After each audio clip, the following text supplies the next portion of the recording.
Quero trazer ao seu coração uma palavra para encorajar você, para edificar sua vida.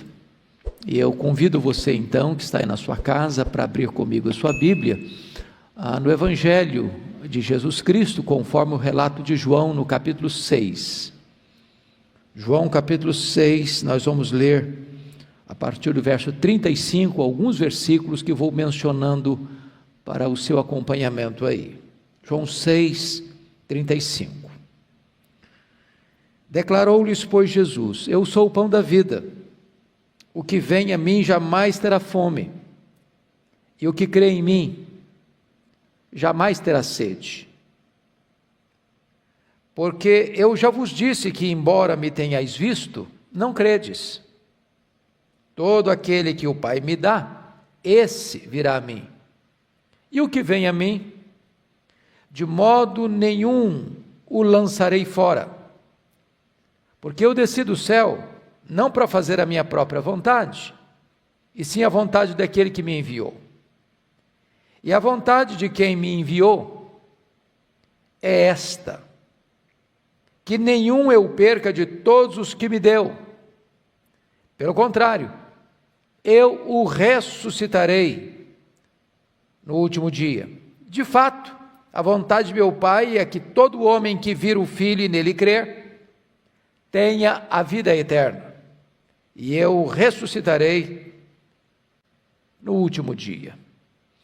Bom, eu quero conversar um pouco com você sobre o seguinte tema: é possível eu ter a certeza da vida eterna? É possível eu ter a certeza da minha salvação? Algumas pessoas acreditam que, embora crendo no Senhor Jesus Cristo, nascendo de novo, sendo habitada pelo Espírito Santo, tendo o selo do Espírito Santo, tendo o seu nome escrito no livro da vida, que ainda podem cair da graça e perder a salvação. Ou seja, que agora ela pode ser membro da família de Deus, ovelha de Cristo, propriedade exclusiva de Deus, separada por Deus para ser sacerdócio real e nação santa, para em seguida tudo isso se perder, tudo isso ir por água abaixo, e essa pessoa acabar indo para a condenação eterna. O problema aqui não é que a salvação é frágil, que a obra de Deus é incompleta, que Deus falhou em completar a obra que começou a fazer. O problema aqui é uma deficiência de entendimento da Escritura. Se este é um lado perigoso, estar salvo, mas não se sentir como tal, como Paulo orientou o seu filho Timóteo: Timóteo, toma posse da vida eterna. Às vezes você tem uma herança gloriosa, uma riqueza extraordinária, mas vive paupérrimamente, sem qualquer segurança, sem qualquer convicção. Como o apóstolo Paulo dizia: eu sei em quem eu tenho crido, e eu estou certo de que Ele é poderoso para guardar o meu depósito até o dia final, e vivo uma vida de instabilidade, de temor e de insegurança. Há outros, entretanto, que do outro lado arrotam uma segurança e certeza, fundamentados num equívoco, dizendo-se salvo, seguro, inabalavelmente seguro, mas que nunca passou pela experiência do novo nascimento, da conversão, da regeneração, não é uma nova criatura. As coisas não se tornaram novas e as antigas não ficaram para trás. Tem uma profissão de fé formal, externa, às vezes até robusta, como narrada por Jesus no seu sermão do monte. Senhor, Senhor, porventura não profetizamos em teu nome, porventura não fizemos milagres em teu nome, porventura não expelimos demônios em teu nome. E Jesus não vai questionar a realidade desses fatos, mas vai dizer: apartai-vos de mim, vós os que praticais a iniquidade, eu nunca vos conheci. Então, se é um problema a pessoa salva não se sentir salva, também é um problema uma pessoa não salva sentir-se salva. Há dois problemas. Um é não ter a segurança da salvação, tendo sido salvo. O segundo problema é achar que estar salvo e sentir-se seguro quando nunca foi salvo. Então, eu quero ver com você à luz da Escritura, se você que creu no Senhor Jesus Cristo, nasceu de novo, é nova criatura, é ovelha de Cristo, é membro da família de Deus, é propriedade exclusiva de Deus, é a herança de Deus, é a menina dos olhos de Deus, é o templo da morada de Deus, tem o seu nome escrito no livro da vida. Se você pode ter, à luz da Bíblia, certeza, segurança da vida eterna.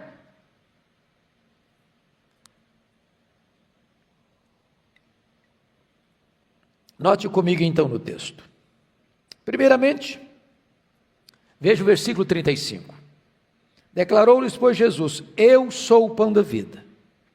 O que vem a mim jamais terá fome, e o que crê em mim jamais terá sede. Jesus está fazendo uma afirmação categórica, insofismável, irrefutável. Ele diz que aquele que vem a mim, o que vem a mim, jamais, não é talvez, não é a maioria, jamais terá fome. Quem crê em mim, jamais terá sede. Essa é uma expressão de segurança inabalável, porque condenação eterna é sede insaciável. Lembra lá de Lucas 16, quando o rico morreu e foi para o inferno, estando em tormentos, pediu que Lázaro molhasse a ponta do dedo e viesse refrescar sua língua. Se Jesus disse que jamais terá sede, Jesus está afirmando com isso que quem crê nele tem com segurança a vida eterna. Note comigo, no versículo 37, de onde decorre essa segurança da salvação? E Jesus diz assim: todo aquele que meu Pai me dá, esse virá a mim, e o que vem a mim, de modo nenhum lançarei fora. Note que as doutrinas da graça vão como que num elo de uma corrente, sendo ligadas umas às outras. Primeiro, note você a doutrina da eleição: todo aquele que meu Pai me dá. Então, o que é a igreja? A igreja é um presente do Deus Pai ao Deus Filho. Você que creu no Senhor Jesus Cristo é uma dádiva do Pai ao Filho. É por isso que Jesus é claro: todo aquele, não alguns, não a maioria, mas todo aquele que o Pai me dá, disse Jesus. Então ele está falando aqui da eleição divina. Quem escolhe é o Pai. Escolhe antes da fundação do mundo, escolhe incondicionalmente, escolhe para a salvação, escolhe para a vida santa e irrepreensível, escolhe em Cristo, e o Pai então dá esta pessoa a Cristo. Essa é a primeira doutrina que ampara a doutrina da segurança da salvação, a eleição divina. A segunda doutrina que está mencionada aí, no verso 37, é a doutrina da vocação eficaz, do chamado irresistível. Quando Jesus diz assim: todo aquele que meu Pai me dá, esse virá a mim. Isso está de acordo com o que Paulo escreveu em Romanos 8,30. Aos que Deus predestinou, a esses Deus também chamou. Ou seja, o chamado de Deus é irresistível. Quando eu falo irresistível, eu não estou afirmando que toda pessoa que escuta o Evangelho e que um dia foi, é ou será salva, que ela vai atender a essa voz do Evangelho na primeira vez que ela ouviu. A história da redenção prova que há pessoas que são convertidas na infância, outras na juventude, outras na fase adulta, outras na velhice, outras no leito da enfermidade.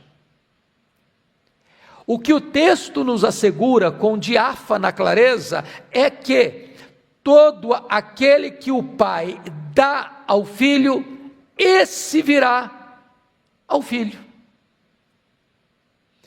O que Jesus muito claramente afirma também, você pode conferir comigo no capítulo 10 de João, versículo de número 27. As minhas ovelhas ouvem a minha voz, eu as conheço e elas me seguem, eu lhes dou a vida eterna, jamais perecerão e ninguém as arrebatará das minhas mãos. Você acha que Jesus poderia ser mais claro do que isto? Quando eu digo assim, bom, eu não posso ter essa certeza, ou seria arrogância espiritual dizer que eu estou salvo, seria uma vaidade, uma jactância, uma soberba, eu afirmar que eu posso ter segurança da salvação, eu estaria então questionando a credibilidade de quem proferiu essas palavras. É o próprio Senhor Jesus Cristo quem está afirmando, preste atenção, as minhas ovelhas ouvem a minha voz. O que mais? Eu as conheço, e conhecer aqui não é um conhecimento apenas teórico, mas prático, de amor. Terceiro, elas me seguem. Aqui você percebe que Jesus está dizendo que ele tem aqueles por quem ele morreu e comprou com o seu sangue, conforme Apocalipse 5,9, que procedem de toda tribo, raça, povo, língua e nação. Essas pessoas um dia hão de ouvir o Evangelho é a voz do pastor. Ao ouvirem este Evangelho, estas pessoas recebem o chamado irresistível, a vocação eficaz, e passam a seguir a Jesus. Qual é a promessa agora? Versículo 28, eu lhes dou a vida eterna. Não está escrito eu lhes darei a vida eterna, eu lhes dou, está no presente, contínuo. Eu lhes dou a vida eterna. E o que mais? Jamais perecerão. Aqui há a segurança da salvação. Não tem como fugir desse raciocínio, absolutamente claro, lógico, eloquente, que não pode ser contradito. E o texto conclui assim: e ninguém as arrebatará das minhas mãos. Ou seja, nem o diabo, nem o inferno, nem o mundo, nem qualquer outra coisa deste mundo ou do porvir pode tirar você, que foi salvo pela graça, e estando nas mãos de Jesus, pode ser arrancado das mãos de Jesus e perecer. Jamais perecerão.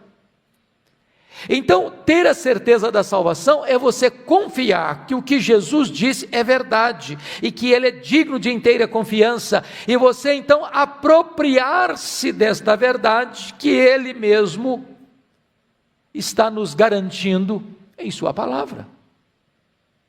Vamos voltar para João 6, por gentileza. Veja você. Volta comigo, por gentileza, para João 6. Jesus Cristo disse no verso 37, todo aquele que meu Pai me dá, esse virá a mim. E o que vem a mim, de modo algum ou de modo nenhum eu o lançarei fora.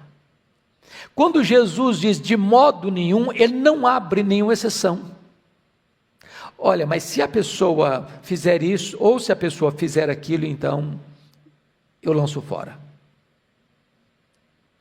Ele está deixando uma palavra categórica, insofismável, de segurança, de garantia. Talvez você argumente, pastor, mas eu conheço fulano, beltrano, ciclano, que foi membro da igreja, que trabalhou na igreja, que foi líder na igreja, que foi pregador na igreja, que exerceu cargo de liderança na igreja, que foi pastor na igreja, e se afastou da igreja e morreu lá no pecado. E aí? E aí? Como é que você responde a uma questão dessa? O ponto importantíssimo aqui, você não deva questionar ou duvidar ou rejeitar a doutrina por causa desta, daquela ou daquela outra experiência de alguém. Não foi a doutrina que falhou. O que você precisa questionar é se essa pessoa de fato nasceu de novo.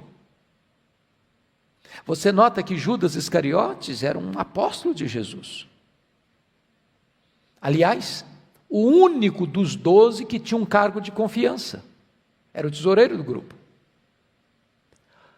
Ele jamais levantou suspeita dos seus pares, até o momento final da ceia. Se Jesus não desse a senha e não deixasse claro para os seus condiscípulos, eles não suspeitariam da integridade de Judas Iscariotes. Entretanto, Jesus sempre sabia que ele era o traidor, que ele nunca tinha nascido de novo.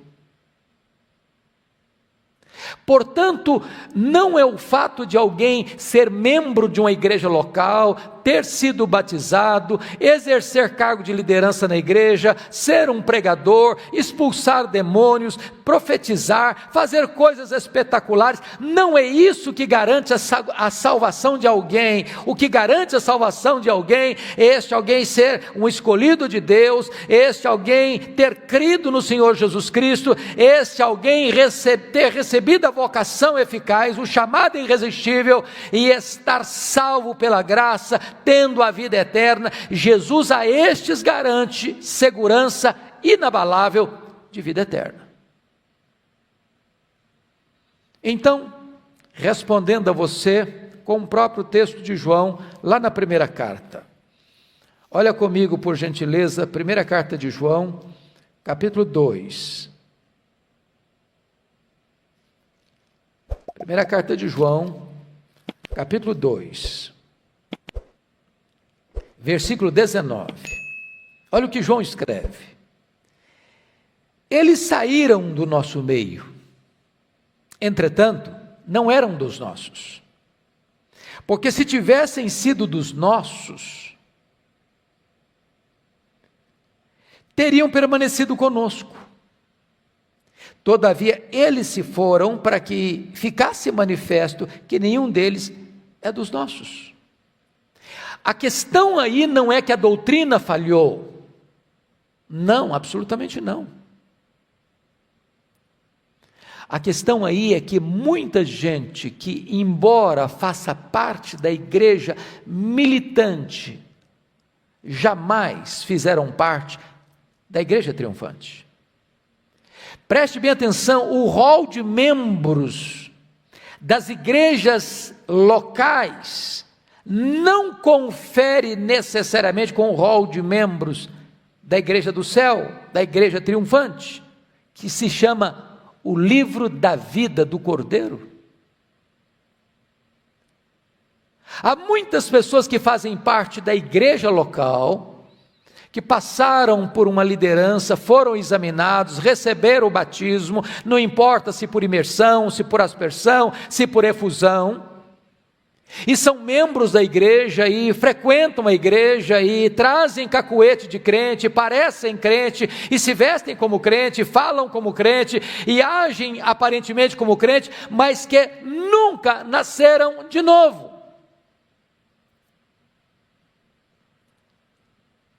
Então, não é a doutrina que falhou, é que essas pessoas nunca, de fato, nem foram dadas pelo Pai, nem vieram de fato a Cristo, portanto não têm a vida eterna permanente em si mesmas.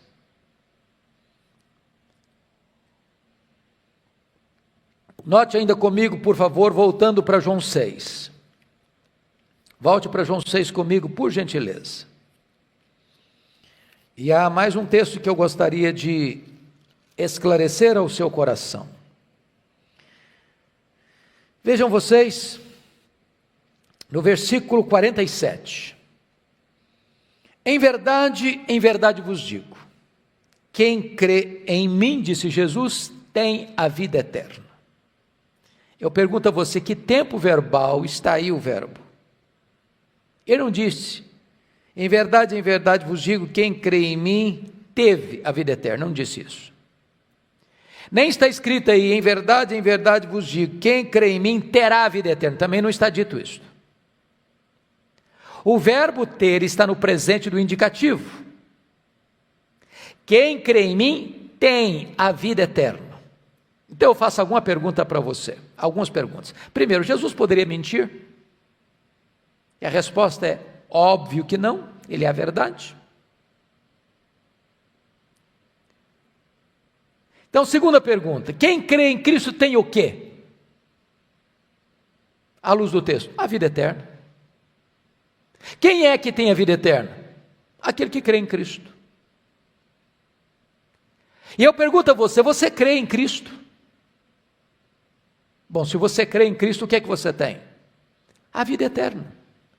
Quem está falando isso não é a igreja, não é a corrente A ou a corrente B, é a palavra de Deus que não pode falhar.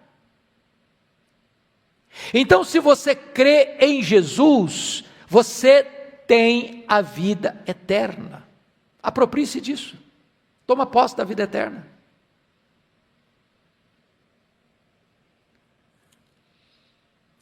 Deixe-me citar mais um texto de João. Vá comigo para a primeira carta, capítulo 5, versículo 13. Primeira carta de João, 5:13.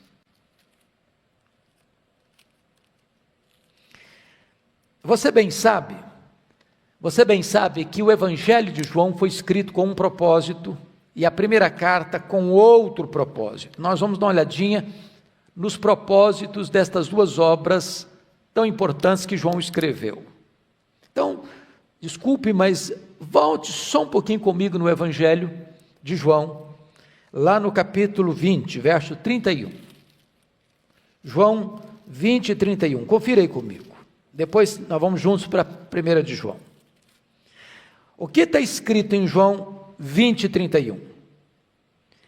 Estes, está se referindo aqui aos sinais, estes sinais, porém, foram registrados para que creiais que Jesus é o Cristo, o Filho de Deus, e para que, crendo nele, tenhais a vida eterna.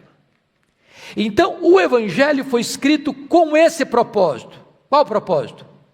Para que você, ao ver os sinais de Jesus, e o Evangelho de João registra 7 sinais, dos muitos que ele fez, inúmeros que ele fez, João selecionou 7, para provar que ele de fato era Deus, porque fazia as obras de Deus. Ele transformou água em vinho, ele curou o filho do oficial, ele multiplicou pães e peixes, ele andou sobre as águas, ele curou o paralítico de Betesda, ele curou o cego de nascença e ele ressuscitou Lázaro. 7 milagres. Estes foram registrados para que você creia que ele é o Filho de Deus e que, crendo nele, você tem a vida eterna. Então, a salvação, a vida eterna é em Jesus. Então, foi esse o propósito de João escrever o Evangelho. Agora, vamos ver qual foi o propósito dele escrever a primeira carta. Agora, abra comigo lá, 1 de João, capítulo 5, versículo 13. Estas coisas vos escrevi, a fim de saberdes que tendes a vida eterna. A vós outros que credes em o nome do Filho de Deus. Veja você que João agora dá um passo além do que deu no Evangelho. O Evangelho foi escrito para que você saiba que ao crer em Jesus você tem a vida eterna. Mas não basta você ter a vida eterna, você precisa ter mais, você precisa ter convicção, segurança plena, absoluta, inabalável, de que quando você crê em Jesus, você tem essa certeza da vida eterna. É o que está escrito. Estas coisas vos escrevi a fim de saberdes. Saber o quê? Que tendes a vida eterna. Quem é que tem a vida eterna? Vós os que credes em o nome do Filho de Deus. Então, se você crê no nome do Filho de Deus, João está dizendo o seguinte: você precisa saber disso, ter certeza disso, ter segurança disto, apropriar-se disto. É triste quando às vezes as pessoas classificam as doutrinas por correntes doutrinárias ou teológicas. Bom, se eu sou calvinista, eu tenho que ter certeza da salvação. Se eu sou arminiano, eu posso ter dúvida. Nós não estamos falando aqui de correntes teológicas, nós estamos falando aqui de uma questão tão simples, tão clara, que quem nunca escutou falar em Calvino ou em Armínio pode entender. Pode entender. É a voz eloquente, a voz límpida, clara, meridiana das Escrituras. A segurança da salvação é uma bênção que você pode usufruir se você de fato creu que Jesus é o Filho de Deus, e se você pôs a sua confiança nele e creu nele como seu Salvador pessoal, tome posse da vida eterna.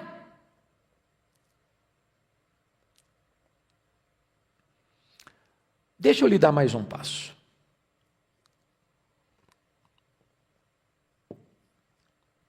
Será que é apenas o apóstolo João que pleiteia esta verdade teológica? Será que Paulo, por exemplo, nos ajudaria a entender também?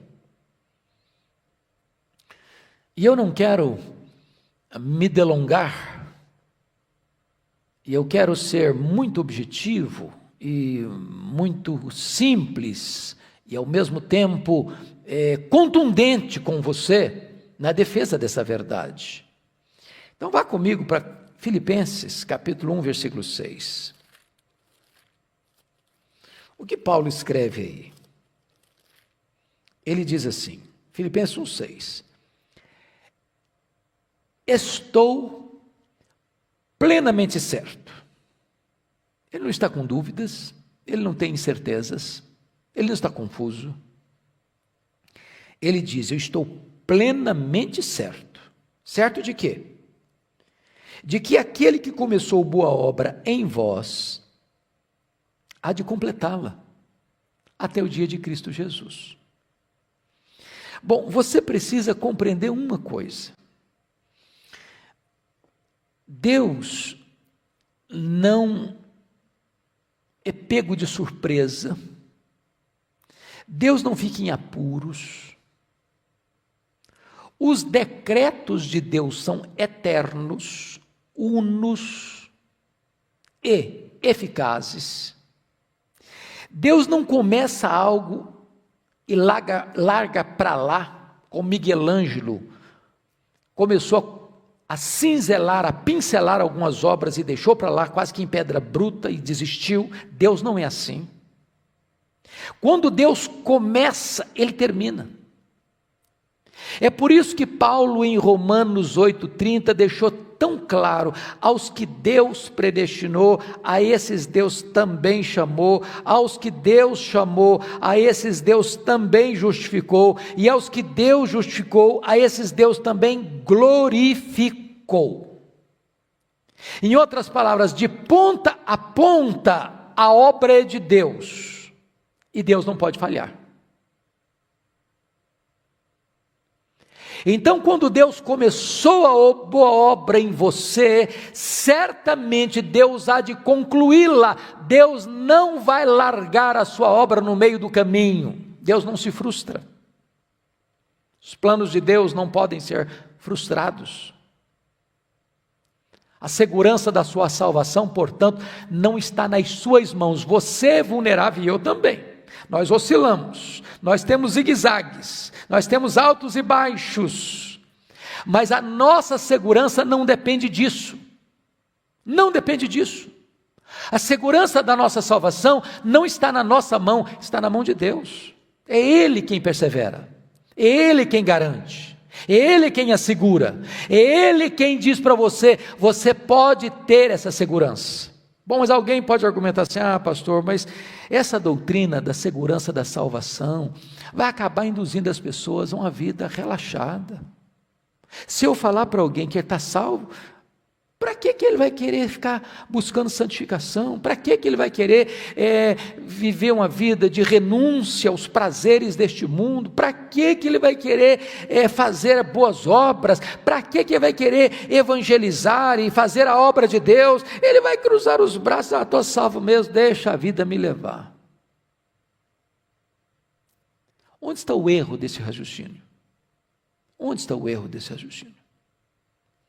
O erro desse raciocínio está no fato de que aquela pessoa que foi verdadeiramente salva, ela não ama mais o mundo, ela não se conforma mais com o mundo, ela não tem mais prazer no mundo, ela não faz provisão para o pecado, ela foi escolhida e salva por Deus para ser santa, para ser irrepreensível, e ela se deleita em Deus, ela tem prazer em Deus. Quando ela resvala os pés e cai, ela não permanece caída, ela tem prazer e urgência em voltar para Deus, como Abraão, que algumas vezes resvalou os pés, mas logo recomeçava a sua jornada, levantando um altar e adorando a Deus. O salvo não tem mais prazer no pecado, ele não permanece no pecado. O pecado é um acidente na sua vida e não uma prática.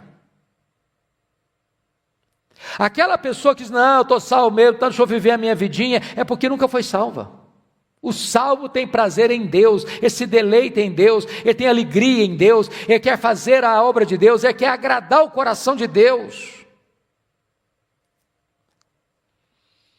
Mas vamos só mais um pouquinho, e eu quero concluir a minha fala com você.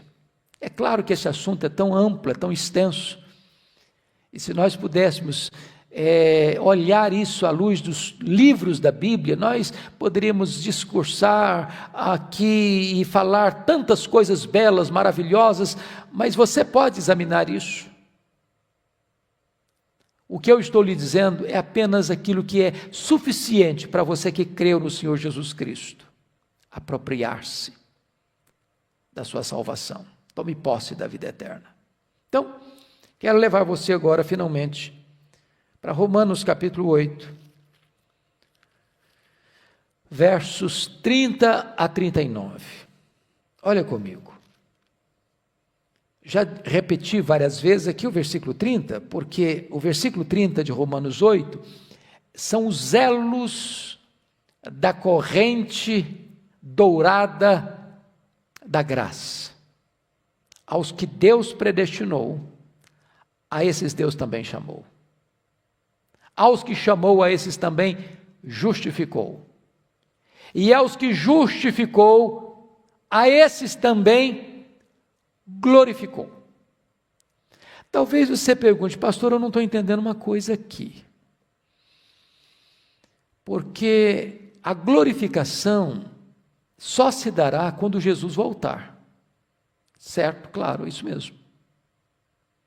Por que Paulo coloca então o verbo aqui, glorificar, no pretérito perfeito, como um fato consumado, se isso ainda historicamente não aconteceu? Paulo usa aqui o chamado pretérito profético. É como se esse fato, e é fato, esse fato, que nos decretos de Deus, a sua glorificação já é algo realizado, consumado. Se você foi predestinado, se você foi chamado, se você foi justificado, então aos que Deus predestinou, a esses chamou, aos que chamou, a esses também justificou, e aos que estão justificados, certamente, na mente, nos decretos de Deus, já estão glorificados. Não há possibilidade de você perder a sua salvação. Então, se você tem medo de perder a salvação, anda inseguro, roendo as unhas, desesperado, aflito, inquieto, irmão querido, irmã querida, se você está em Cristo, você está seguro, você está segura, aproprie-se disso, isso vai trazer paz à sua alma, descansa ao seu coração. Olha comigo, apenas os versos, para fechar, apenas os versos 38 e 39. Olha o que ele diz.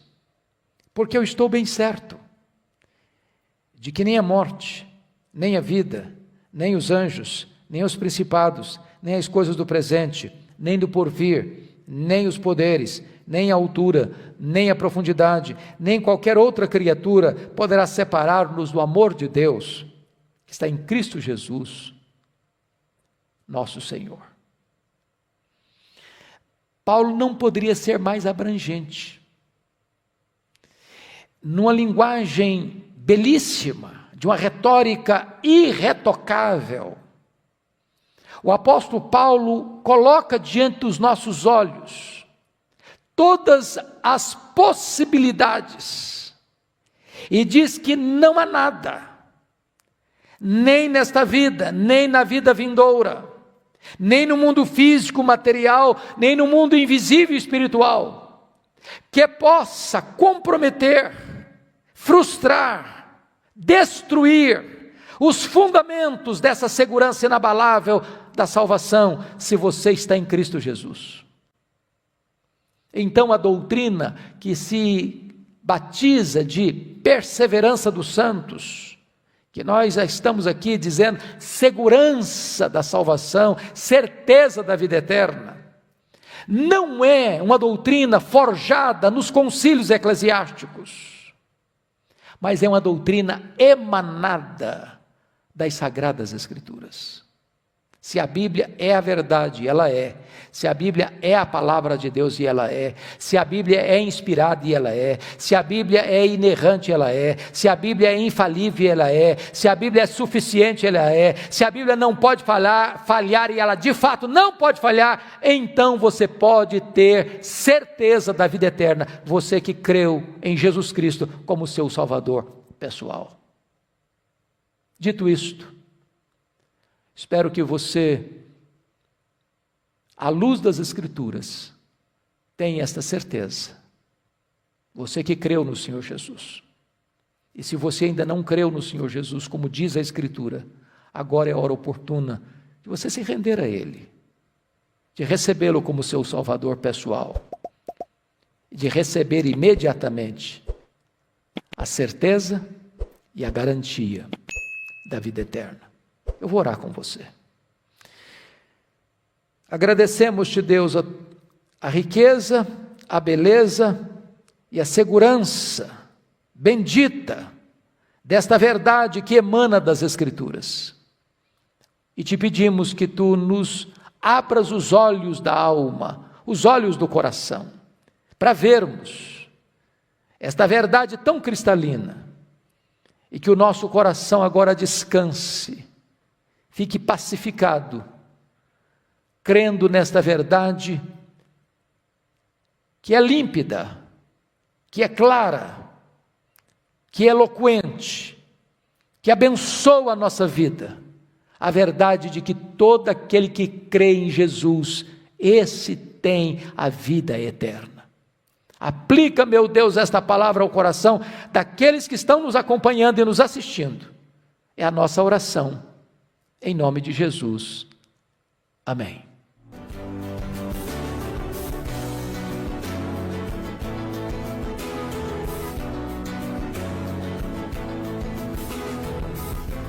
Palavra da Verdade, com Hernandes Dias Lopes.